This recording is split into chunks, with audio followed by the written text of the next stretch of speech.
Hi friends, ఈ రోజు నేను మీకు అమెజాన్ అడవి గురించి చెప్పాలనుకుంటున్నాను. మనందరికీ తెలుసు, అమెజాన్ అడవి అంటేనే ఒక విచిత్రం. అంతేకాదు, అక్కడ ఎన్నో రకాల వింత జీవులు కూడా ఉంటాయి. ఇప్పటికీ కొంతమంది అనుకుంటూ ఉంటారు అమెజాన్ అడవిలో డైనోసార్లు ఉన్నాయని. ఏమో అది నిజంగానే నిజమేనేమో, ఎవరికి తెలుసు. ఎందుకంటే అమెజాన్ అడవి అన్నది చాలా పెద్దది, ఈ ప్రపంచంలోనే పెద్దది. ఇప్పటి వరకు ఆ అడవి ప్రాంతంలో జస్ట్ 25% మాత్రమే మనకి తెలుసు. మిగిలిన 75% ఇప్పటి వరకు తెలియనే తెలియదు. మరి అలాంటప్పుడు ఆ ప్రాంతంలో, అంటే మిగిలిన 75% ప్రాంతంలో ఎలాంటి జంతు వాతావరణం ఉంటుంది, అసలు ఎలాంటి జంతువులు ఉన్నాయో ఎందుకు అంతు చిక్కడం లేదు. ఒకసారి ఈ విశాలమైన అడవిని ఏరియల్ వ్యూలో చూస్తే మనకి అర్థమవుతుంది. దట్టమైన చెట్లు కమ్ముకొని అడవి చాలా భయంకరంగా కనిపిస్తుంది.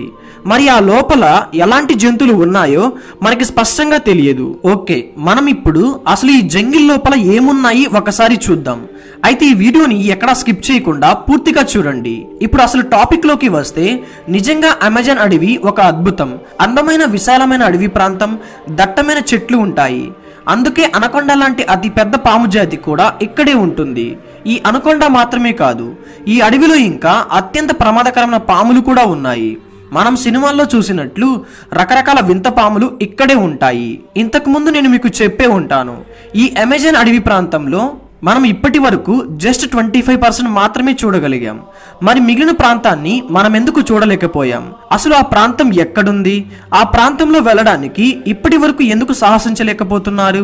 మరి దీనికి సమాధానం చెప్పాలి అంటే, ఈ అడవిలో వాతావరణం అన్నిటికంటే డిఫరెంట్ గా ఉంటుంది.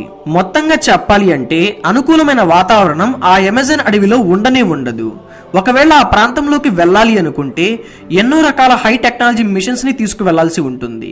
అంతేకాకుండా ఈ అడవిలో విచిత్రమైన జంతువులే కాదు, ఇంకా ఆదివాసీ మనుషులు కూడా ఉంటారు. వాళ్ళు కూడా చాలా ప్రమాదకరం. ఊహించని వాళ్ళు కూడా మనకు ఎదురయ్యే అవకాశం ఉంటుంది. మనం చాలా సినిమాల్లో కూడా చూస్తూ ఉంటాం కదా, అమెజాన్ అడవి ఎంత అద్భుతంగా విచిత్రంగా ఉంటుందో. ఈ అమెజాన్ అడవిలో ఎన్నో ఎక్స్పెరిమెంట్స్ జరుగుతూ ఉంటాయి. శాస్త్రవేత్తలు ఎప్పుడూ ఈ అడవిపై పరిశోధనలు చేస్తూనే ఉంటారు. 2017లో లీడ్స్ యూనివర్సిటీ ఒక రిపోర్ట్ ను విడుదల చేసింది. ఆ రిపోర్ట్ సారాంశం ఏమిటి అంటే, చాలా ఎక్కువ మొత్తంలో కార్బన్ డైఆక్సైడ్ ఉంటుంది. దానివల్ల ఇక్కడ వాతావరణం చాలా ఆహ్లాదకరంగా, ఆరోగ్యకరంగా ఉంటుందని చెప్తున్నారు. క్లారస్ నోబెల్ అనే ఒక సైంటిస్ట్ చెప్పిన మాట ప్రకారం ఈ మధ్య కాలంలో చాలా మంది అమెజాన్ అడవి ప్రాంతాన్ని కూడా తగ్గించుకుంటూ వెళ్తున్నారు అని. అంటే అడవిలో ఉన్న చెట్లని కొట్టివేస్తున్నారని. ఇది ప్రపంచానికి ఒక చేదు కబురు అని కూడా చెప్పుకోవచ్చు. ఎందుకంటే దాదాపుగా 20% ఆక్సిజన్ అనేది ఈ ప్రపంచానికి అమెజాన్ అడవి నుంచి దక్కుతుంది. ఇక ఈ అమెజాన్ అడవిలో ఉన్న జంతువుల గురించి చెప్పాలి అంటే, ఎక్కడా చూడని వింత జంతువులు కూడా ఈ అడవిలోనే ఉంటాయి. ఒకవేళ మీరు చదువుతున్నప్పుడు మీరు ఎప్పుడూ చూడని ఒక జంతువు మీకు కనిపించింది అనుకోండి, అది ఖచ్చితంగా అమెజాన్ అడవిలో మాత్రమే ఉంటుంది. అక్కడ చెట్లు కూడా చాలా పెద్ద సైజులో ఉంటాయి, లావుగా దట్టంగా కమ్ముకొని ఉంటాయి. 16,000 రకాల చెట్లు అక్కడ ఉన్నాయి అంటే ఒక్కసారి ఊహించుకోండి, అక్కడ ఎలాంటి క్రిమి కీటకాలు, పాములు, తేళ్లు, జెర్రులు, రకరకాల జీవులు అక్కడ జీవిస్తూ ఉంటాయో. ఒకవేళ అవి కినుక మనిషిని కుడితే ఆ క్షణమే మనిషి చనిపోయే ప్రమాదం ఉంటుంది.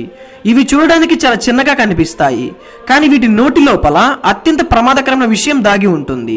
చీమలే కాదు, ఈ అడవిలో ఉన్న సాలిపురుగులు కూడా చాలా ప్రమాదకరం, విషపూరితంగా కూడా ఉంటాయి. ఒకవేళ మనిషిని కనుక ఈ సాలిపురుగులు కుడితే మనిషి చనిపోయే ప్రమాదం ఎక్కువట. చూడ్డానికి ఈ సాలిపురుగులు చాలా చిన్నగా కనిపిస్తాయి, అయితే వీటిపైన ఉన్న వెంట్రుకలు చాలా ప్రమాదకరమట. ఈ వెంట్రుకల్లో చాలా విషం దాగి ఉంటుంది. ఒకవేళ జస్ట్ కంటి దగ్గర కుట్టినట్టయితే కన్నుపోయే ప్రమాదం ఉందని శాస్త్రవేత్తలు చెబుతున్నారు. అసలు ఇంతకీ ఈ అమెజాన్ అడవి ఎలా ఏర్పడింది? ఒకవేళ దీనికి సమాధానం మీరు తెలుసుకుంటే ఖచ్చితంగా షాక్ తింటారు.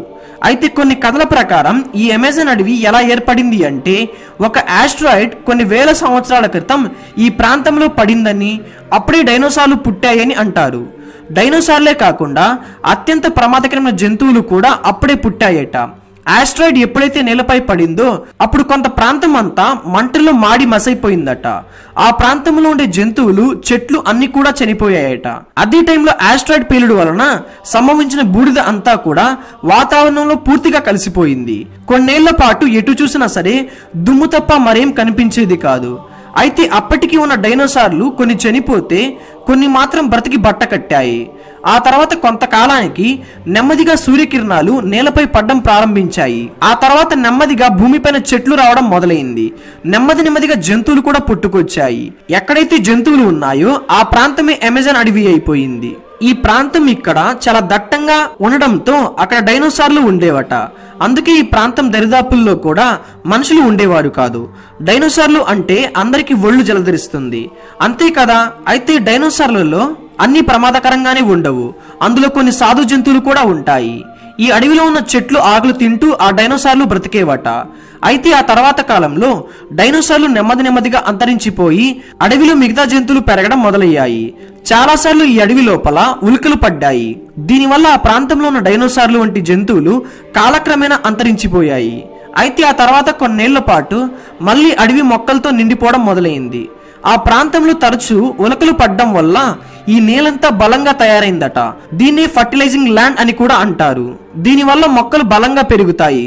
జంతువులు కూడా ఈ వాతావరణం వల్ల ఆరోగ్యంగా ఉంటాయి. అందుకే అమెజాన్ అడవి దట్టంగా పెరిగింది. ఇప్పటికే అమెజాన్ అడవి కూడా ఆక్రమణకు గురవుతుంది. అయితే మనం చూడని ఆ 75% అడవి ప్రాంతంలో ఏముంది అంటే సస్పెన్స్. ఏమో ఎవరికి తెలుసు. ఉల్కలు ఈ అడవి లోపల పడిన తర్వాత వింత జీవులు కూడా ఏమైనా పుట్టుకొచ్చాయేమో, ఏలియన్స్ ఏమైనా ఉన్నారేమో అనేది ఎవరికి తెలియదు.